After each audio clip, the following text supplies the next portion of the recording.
Hi, everyone. Thanks for joining Jeff and I today this afternoon on our webcast. We are going to be discussing questions that have come in for our Mailbag webcast. But before we get into there, Jeff and I actually had a meeting the other day, and we met with some very interesting people that we might be on the radio come January, come the new year. So exciting stuff coming. Yeah, stay tuned. No pun intended. Stay tuned.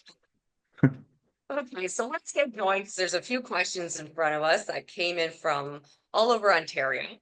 The first one was a Warren Buffett question, and I'm going to address this to you. Warren Buffett has been raising cash by selling Apple. Is he worried about a pending crash in the market? Good question. I don't think so. He's not only been selling his huge position in Apple, but he's also been liquidating stock in the Bank of America. I don't think it's because of pessimism over the general market. I think it's because Buffett is doing succession planning. This time Mhm. last year, his business partner of many decades, Charlie Munger, passed away. He was 1 month shy of turning 100. Buffett today is, I believe he's 94. And Mhm. so I think he's raising cash so that his successor is not burdened with media criticism, investor criticism that Greg Abel is selling the legendary Warren Buffett's investment picks. And so that's why I think he's raising cash. By the way, Greg Abel is Canadian, and he seems incredibly qualified for the position he'll be undertaking. But I Mhm. don't think you need to be concerned that Warren Buffett's stock liquidations are because he's concerned about the market. I think it's because he's doing succession planning. Yeah, I agree. That makes sense. It's Yeah. interesting that Charlie Munger was just under 100 and Warren Buffett's 94. I'd like to know what their secret is,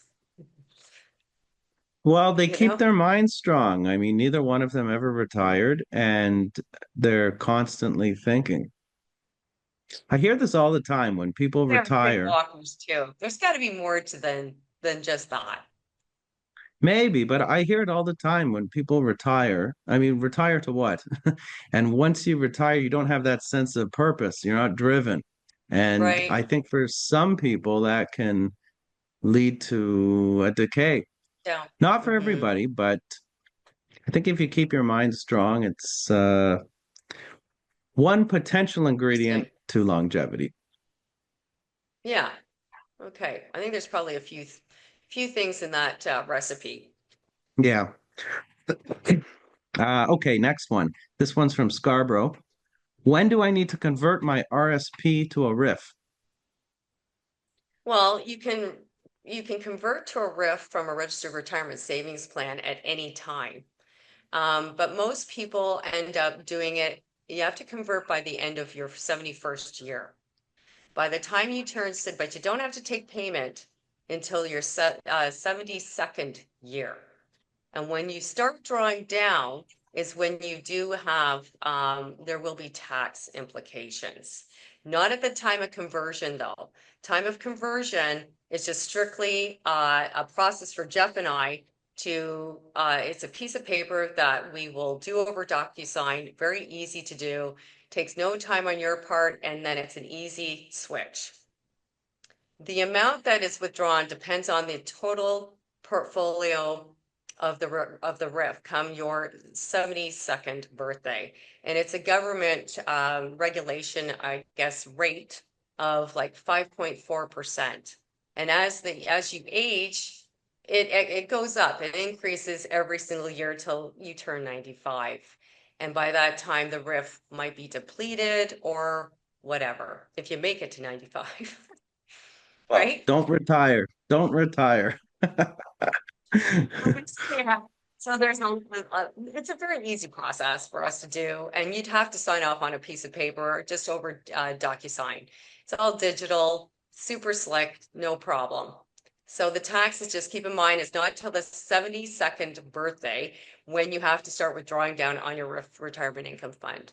And then once you withdraw, you will have tax implications. So that's it.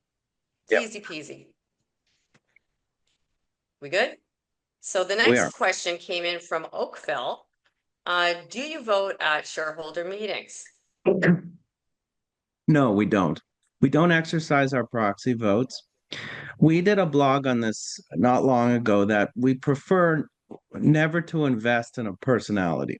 We prefer to invest in the business.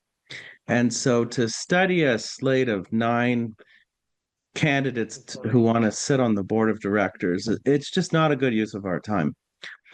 So we don't engage in that.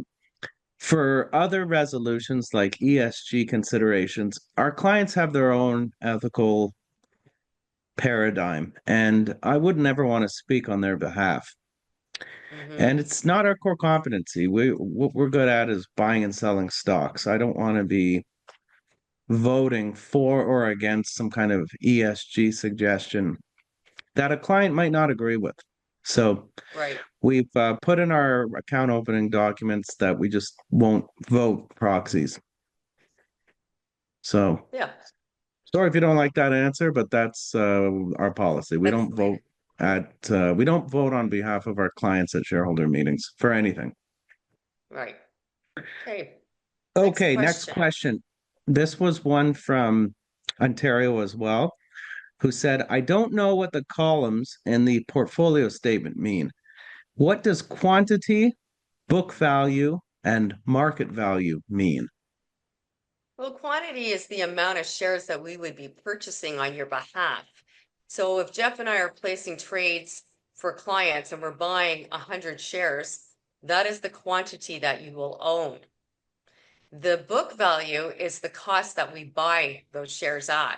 So if we're buying a particular share at $10.60, let's say, that is the book cost, the book value that you're buying the shares for. The market value is what the market is doing today. So when we purchase it to the value of the quantity of those shares, it will reflect from what the market is doing today.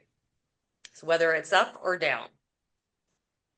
Does that make sense? We're good? Yep, it sure does. So next question. This is our final question, and it's from Ontario.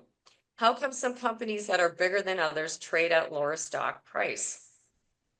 Want to take it? Okay, good question. The Some stocks trade at $10, others trade at $20, etc. A stock that trades at a higher dollar amount is not worth any more or less than a stock that trades at $10. Each company, when it decides to go public, has to make the decision as to how many shares it wants floating out there in the public. So if you're a private company and you want to go public, you can issue 1 million shares, 10 million shares, 100 million shares, 1 billion shares. It's up to you. The more shares you offer, though, the lower your stock price will be. And so the actual dollar amount that a share trades for is irrelevant. It's purely a function of how many shares are issued to the overall public. Right. Canadian banks are notorious for Yeah. splitting their stock when it gets to $100.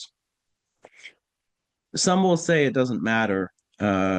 Stock splits don't matter, but it does because when a Canadian bank gets to $100 a share, there are investors out there that say this, I don't want to spend $100 to buy one share. I'd rather buy a bunch of stocks that trade at $10. And Yeah. so by splitting the shares, let's say it's $100 and they do a 2-for-1 split. If you own one share at 100 and they split it 2-for-1, the bank will give you an extra share. So now instead of having one share that's worth $100, you'll have two shares that are worth $50 because the price will drop Mm-hmm. proportionately. The value of your shares doesn't change, but you own more of them. It's relevant because it makes the shares more affordable for other investors that don't already own it. Smaller Right. investors who have a limited amount of money. So Yeah. we're seeing more technology companies split their split their stock, but Canadian banks are notorious for doing a split when the price gets to 100. you don't want to get too complicated with the splits, other than the point is to know it opens the base to other investors who don't Yeah, have as much money to buy. But if you already own the stock, the shares are not worth any more or less.